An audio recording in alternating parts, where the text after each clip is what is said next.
সকালের নাস্তা হোক বা সন্ধ্যার টিফিন, এই রেসিপিটা একবার বানিয়ে দেখো। বাড়ির সকালে ছোট থেকে বড় সবাই চেটে পুটে খাবে, আমি কথা দিলাম 100%।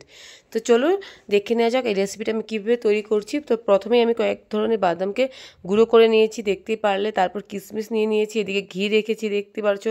এদিকে চুলায় একটা প্যান বসিয়ে দিয়েছি, প্যানটা গরম হওয়ার পর এখানে আমি দিয়ে দিলাম 1 চামচের মতো ঘি। আর ওদিকে আমি রেখেছি সুজি।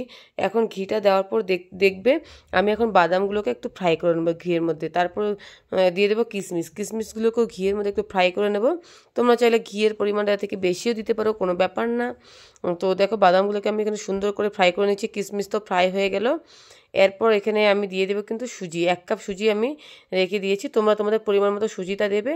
আমি 1 কাপই বানাচ্ছি, যেহেতু আমরা দুজন মানুষ, তো 1 কাপের মতো সুজি আমি বানাচ্ছি দেখতেই পাচ্ছ। এখন সুজিটাকেও ওই বাদাম আর ঘিয়ের সাথে সুন্দরভাবে ফ্রাই করে নেব। যতক্ষণ না পর্যন্ত সুজির কালারটা চেঞ্জ হয়ে আসছে আমি ততক্ষণ পর্যন্ত এটাকে ফ্রাই করতে থাকবো। আর একটা কথা মনে রাখবে, এই সময় চুলার মানে আঁচটা কিন্তু একদমই হাই করা যাবে না, একদম লো আঁচে ফ্রাই করতে হবে সুজিটাকে।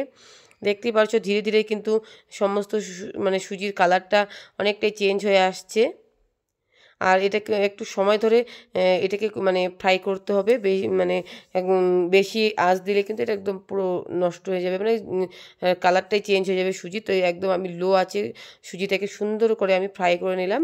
এখন এটাকে আমি একটা পাত্রে তুলে রাখবো সুজিটাকে। আবার তারপরে ওই চুলাতেই আমি 1 কাপ মতো চিনি দিয়ে দেবো। চিনিটা তোমরা তোমাদের স্বাদ অনুযায়ী দেবে। দেখো এখন আমার সুজিটা ফ্রাই পুরোপুরি কমপ্লিটের দিকে। এখন এটাকে তুলে রাখবো। আর দেখতে পাচ্ছি প্রথমে থেকে কালারটা কিন্তু একদমই চেঞ্জ হয়ে গিয়েছে। আমি আগেই বলেছিলাম যে কালারটা কিন্তু চেঞ্জ হয়ে যাবে। আর কালারটা চেঞ্জ যেহেতু হয়েছে এখনই আমি এটাকে তুলে রাখবো। এখন আমি গ্যাসের আঁচটা একদম বন্ধ করে দিয়েছি। এখন এটাকে আমি তুলে রাখবো, দেখতেই পারছো। এখন ওই এর মধ্যেই দিয়ে দিলাম ওই গরম প্যানের মধ্যে দিয়ে দিলাম 1 কাপের মতো চিনি, মানে যতটুকু পরিমাণ সুজি নিয়েছিলাম ঠিক অতটুকুই চিনি দিয়ে দিলাম। চিনিটাকে এখন আমি মানে ক্যারামেল করে নেব, দেখতে পাচ্ছ আস্তে আস্তে চিনিটা গলে আসছে। একটু সময় ধরে এটাকে করতে হবে, এটা খুব বেশি হাই আঁচে করা যাবে না, মানে মিডিয়াম আঁচে এটাকে করতে হবে। আবার আর একটা কথা খেয়াল রাখবে, চিনিটা যেন পুড়ে না যায়, ক্যারামেলটা যেন পুড়ে না যায়, তাহলে কিন্তু সুজিটা খেতে একদমই তেতো হয়ে যাবে, মানে হালুয়াটা একদমই খেতে ভালো লাগবে না।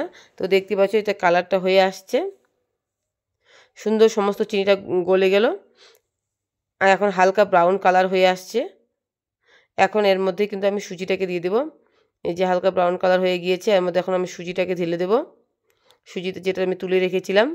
তারপর সুজিটাকে এর মধ্যে ভালোভাবে নাড়াচাড়া করে নেব। আর দিয়ে দিব 1 কাপের মতো জল। আর তোমরা যদি চাও তো পুরোটা মানে দুধ দিয়েও করতে পারো। এদিকে দেখো একটু অন্যমনস্ক হওয়াতেই দেখো কালারটা একটু ইসে হয়ে গেল। আমার মেয়ে এদিকে দুষ্টামি করছিল, একটুখানি দেখতে গেলাম, এসে দেখি যে দেখো মানে চিনির কালারটা একদমই বেশি মানে ব্রাউন হয়ে গেছে। এতটা একটু কম রাখতে হবে, মানে এর থেকে যতটা কম রাখা যায় ততটাই ভালো। আমার মেয়েটা একটু মানে ওখানে আর একটা বাচ্চার সাথে মারামারি লাগিয়ে দিয়েছিল। তো আমি একটুখানি দেখতে গেলাম, তো গ্যাসের আঁচটা দেখো কমই ছিল, তবুও চিনির কালারটা বেশি রেড হয়ে গেল। তোমরা থেকে একটু কম কালারটা করবে। আর এর থেকে বেশি করলে তো একদম তেতো লাগবে, খেতে পারবেই না। আমি আমারটা যেহেতু একটুখানি লেগে গেলো, তো যাই হোক তোমরা এর থেকে একটু কম রাখার চেষ্টা করবে কালারটা। এরপর আমি সুজিটা দিয়ে দিলাম, সুজিটা দিয়ে এটাকে জল দিয়ে একটুখানি জাল করে নেওয়ার পর এর মধ্যে তোমরা গুঁড়ো দুধ থাকলে, ঘরে যদি পাউডার দুধ থাকে আর কি, গুঁড়ো দুধ, তো গুঁড়ো দুধ দিয়ে দেবে। আর আমার কাছে গুঁড়ো দুধ নেই, তাই আমি লিকুইড দুধ 1 কাপ দিয়ে দিয়েছি এর মধ্যে। এখন দেখো এইভাবে 5 মিনিটের মতো জাল করে নেব। আমার সুজির হালুয়া পুরোপুরি রেডি। আর একটা কথা বললাম, আমার এই রেসিপিটা ভালো লেগে থাকলে অবশ্যই লাইক কমেন্ট শেয়ার করতে ভুলো না। যারা ইউটিউব থেকে দেখছো তারা অবশ্যই চ্যানেলটাকে সাবস্ক্রাইব করে দিও।